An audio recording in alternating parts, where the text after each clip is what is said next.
आप कैसे हैं? मैं अच्छी हूँ अभिलाषा, आप बताओ। मैम मैं अच्छी हूँ। मैम आप मुझे ये बताइए SIR क्या है? देखो, राजस्थान में मतदाता सूचियों की जांच के लिए विशेष गहन पुनरीक्षण कार्यक्रम प्रारंभ हुआ है और इस कार्यक्रम के तहत राज्य के प्रत्येक मतदाता जिनका नाम 2025 की मतदाता सूची में है, सभी को इन्यूमरेशन फॉर्म अर्थात गणना प्रपत्र भरना होगा। मैम मुझे वही तो जानना है कि ये गणना प्रपत्र में हमें भरना क्या है? गणना प्रपत्र बहुत आसान और सरल है, सिर्फ एक ही पेज का गणना सिर्फ प्रपत्र। एक पेज का? बिल्कुल, एक ही पेज का गणना प्रपत्र है और उसमें भी कुछ सूचनाएं पहले से ही प्रिंटेड है। उसमें आपका नाम है, एपिक नंबर है, भाग संख्या है, विधानसभा क्षेत्र का नाम है और पुरानी फोटो इसमें पहले से लगी हुई है। इसके अंदर इन्यूमरेशन फॉर्म में ऊपर का जो कॉलम है उसमें आपको कुछ सामान्य सी जानकारियां स्वयं की भरनी है। तो मैम उनमें हमें क्या भरना है? देखो, सामान्य जानकारियों में आपकी जन्म दिनांक है, मोबाइल नंबर है, माता पिता का नाम है और यदि आप विवाहित हैं तो आपके जीवन साथी का नाम है और यदि इन सब के एपिक नंबर आपके पास उपलब्ध है तो वे भी इसमें भर दीजिए। इन्यूमरेशन फॉर्म में ये ऊपर का पार्ट है, नीचे के पार्ट में मैपिंग से संबंधित सूचनाएं भरनी है। मैम मैपिंग क्या होती है? मैपिंग देखो, राजस्थान में जो मतदाता हैं उनकी विगत SIR की मतदाता सूचियों से मैपिंग कर ली गई है।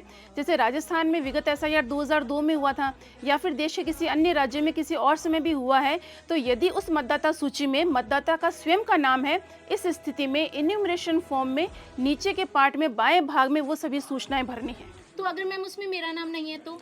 यदि 2002 की या विगत SIR की मतदाता सूचियों में आपका नाम नहीं है और आपके किसी रिश्तेदार का नाम है, रिश्तेदार जैसे?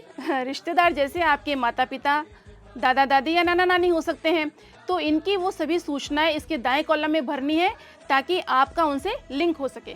तो मैम मैपिंग से फायदा क्या होगा? मैपिंग से ही फायदा ये है कि राजस्थान में SIR की प्रक्रिया आसानी से पूरी होगी। वो इस प्रकार कि निर्वाचन विभाग ने पहले से ही राज्य के 70% से अधिक मतदाताओं की मैपिंग विगत SIR की मतदाता सूचियों से कर ली है। इसीलिए इन सभी मतदाताओं को SIR की पूरी प्रक्रिया के दौरान किसी भी प्रकार का कोई भी दस्तावेज नहीं देना होगा।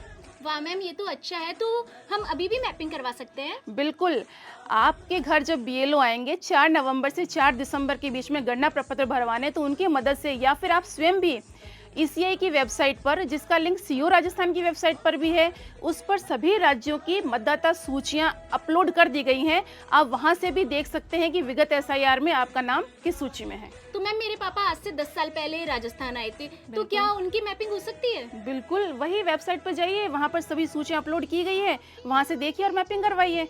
अरे वाह मैम, ये तो अच्छा है, मैं समझ गई हूँ। अब आप मुझे ये बताइए कि गणना प्रपत्र में डॉक्यूमेंट्स क्या देने हैं? गणना प्रपत्र में जब पहला चरण शुरू हुआ है इन्यूमरेशन फॉर्म भरने का, जब BLO आपके घर आएंगे और अधिकतम BLO आपके घर 3 बार आएंगे 4 नवंबर से 4 दिसंबर के बीच में, इस चरण में राजस्थान के किसी भी मतदाता को कोई भी डॉक्यूमेंट नहीं देना होगा। वाह मैम, ये बहुत अच्छा है। तो मैम अगर मुझे अपने BLO से कनेक्ट करना है तो मैं कैसे करूँ?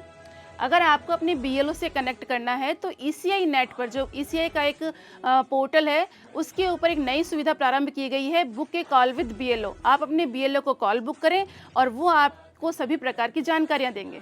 वाह मैम, ये प्रोसेस तो बहुत आसान है, मैं तो आसानी से अपना गणना प्रपत्र भर दूंगी। बिल्कुल, 4 नवंबर से 4 दिसंबर के बीच में राज्य के सभी मतदाता जब BLO आपके घर आएंगे तो अपना गणना प्रपत्र भरकर अपने BLO को दें और जागरूक नागरिक होने की जिम्मेदारी निभाएं। धन्यवाद।